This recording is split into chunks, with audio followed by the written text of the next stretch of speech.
Hey everybody, and welcome to my N5 series on the SP404 mk2, where I cover a topic in about 5 minutes. I believe it's pronounced Kuronoichi writes in and asks, what would I like to see in the next update?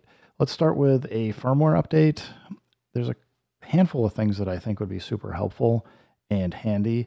The first of which, I would love to see motion record on the second page of FX. I don't know why we can't come in and under like filter drive.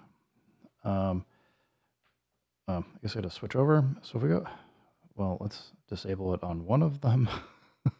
Anyway, if I come in and move a knob, and then we come in and look here and just hold down enter on the second page, I can't motion record on any of the parameters 4, 5, or 6.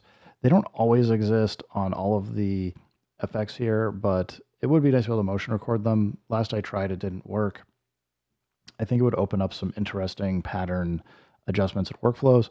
So really what you're kind of stuck with is if you want to have a consistent sound, you're going to have to save all of your pattern or not pattern, all of your effect settings for the project. And then when you load up your project, they'll be there.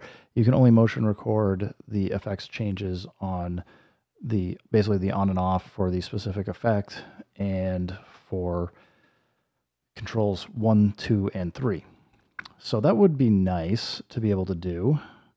Beyond that, I would also like to see a different way for getting input in through the mixer.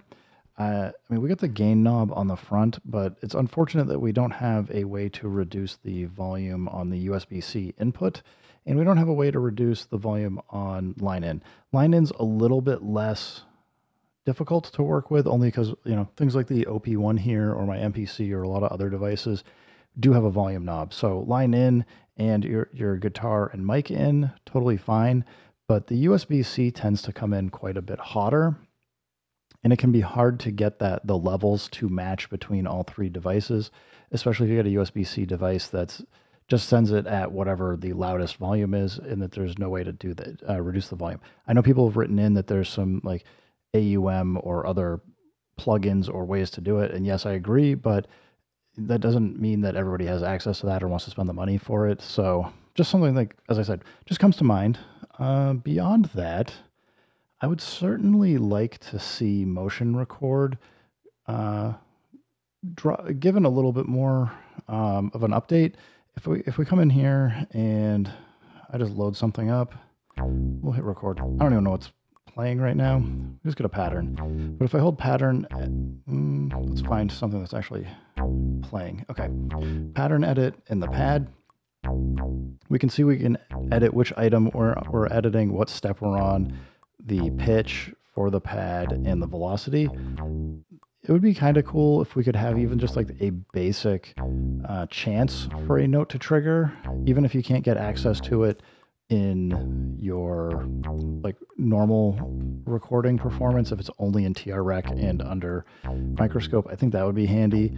I think there's a few other settings that I'd like to see as well that you could edit here, like a sample start time. Maybe a few other things that you might want to automate might be the length of the gate. We can't edit that. So I think it would be time consuming to go through all these, but if you're willing to take the time, I think there's some interesting things that we could do if it was implemented in microscope. Beyond that, few effects. I do feel like the SP403's radio effect is a little bit forgotten. I think it's one of the only ones that hasn't made it over in some form. I know people will say like the sub effect as well would be nice. We kind of got we got it close enough with the sound generator that maybe people aren't so worried about it.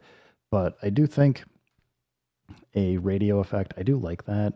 And I do also feel like going through all of the effects that don't have a wet and dry mix to them, or at least like some of them, it might be nice to have versions that add a wet and dry if there's not enough parameter effects to be able to go edit.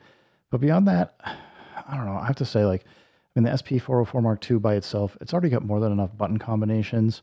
And I don't know. Otherwise, it's just getting into some complaints like the auto BPM detection could certainly use some improvement.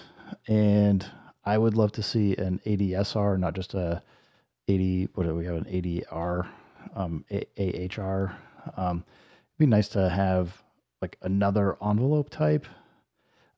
Chopping would be kind of handy if we could have a non-destructive chop as well, so that instead of it just making small sections of the chops, that it actually copied the whole file over if you chose to, and would just get the subsection so that we could kind of expand or shrink those down. Otherwise, it's a really manually intensive process to copy, just kind of take your sample, copy, then go do all your edits for start and end points. So I don't know. Yeah, I mean, there's like always room for improvement for things and changes, but I mean, I also feel like there's a plenty jammed into the interface. There's a lot going on with the firmware. I don't know how much more room there is for Roland to squeeze in even a little bit more, but those are the kinds of things that I'd like to see tweaked. Beyond that, I don't know, drop into the comments below whatever you think would be interesting for a feature request in a future firmware update. And similarly, for hardware changes, I'm not going to get into interface changes because it'd be easy to say, like, I want this button or that button. I think there's a few things that we could get that might reduce the amount of chord combinations you need to know, but it also invites adding in some more things for features. So I don't know about that one. Um, I do kind of miss the microphone on it. I know that they aren't always great, but it can be really nice in a pinch to be able to just record something really quick. Beyond that, I don't know. I mean, it's not perfect by any means, but I think it's a great device and I think it stands on its own. You can do plenty of music production. So I like it. I have a few things I'd like to see, but it's not causing me to want to get another device. Anyway, thanks for the question. And everybody, thanks for stopping by. Keep making music, keep having fun. Remember, if it sounds good, it is good. And peace.